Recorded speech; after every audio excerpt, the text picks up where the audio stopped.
Pierre Palmade, 2 ans après son accident, un énorme bouleversement juridique.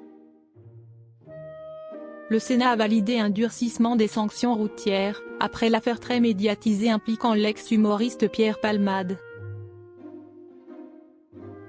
En février 2023, Pierre Palmade a été au cœur d'un terrible accident de la route. Il conduisait sous l'emprise de stupéfiants. Ce drame a laissé 3 personnes grièvement blessées, bouleversant profondément les victimes et leurs proches. L'accident a grièvement blessé une femme enceinte, qui a perdu son bébé. Jugé en novembre 2024, le comédien a été condamné à 5 ans de prison, dont 2 fermes, pour blessure involontaire. Cette affaire a suscité une vive émotion. Elle a relancé le débat sur la sévérité des sanctions pour les délits routiers aggravés. Face à ce constat, le législateur a récemment durci les peines, montrant une volonté claire de ne plus laisser ces actes impunis. Pierre Palmade, la loi change pour l'homicide routier. Le parcours législatif touche à sa fin. Mardi 2 juillet, les sénateurs ont adopté la réforme portée par le député Les Républicains Éric Pauget par un vote à main levée. Le texte attend désormais la promulgation du président de la République avant son entrée en vigueur. Une étape nécessaire avant son application officielle.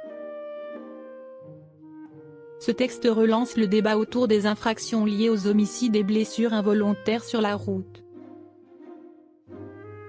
Le comédien, ayant causé une violente collision sous l'emprise de stupéfiants, avait gravement blessé 3 personnes. En novembre 2024, la justice a condamné Pierre Palmade à 5 ans de prison, dont 2 ans ferme, pour blessure involontaire. Désormais, un conducteur reconnu coupable dans de telles circonstances encourra une peine allant jusqu'à 7 ans de prison et 100 000 € d'amende.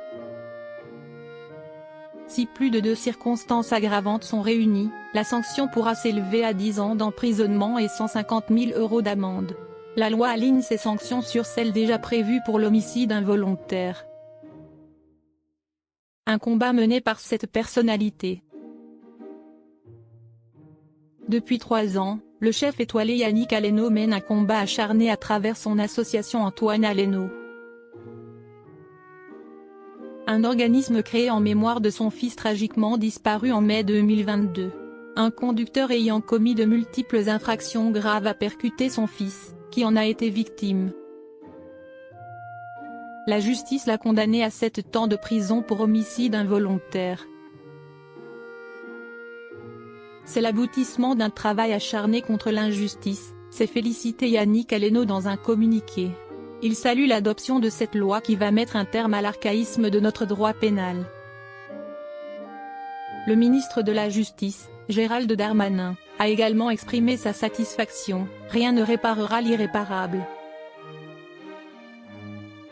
Mais la loi, désormais, ne détournera plus les yeux, soulignant qu'elle affirme avec clarté que tu es sur la route, sous l'emprise de l'alcool, sous l'emprise de la drogue, en excès de vitesse ou dans le mépris délibéré des règles. Ce n'est pas un simple accident, c'est un acte criminel.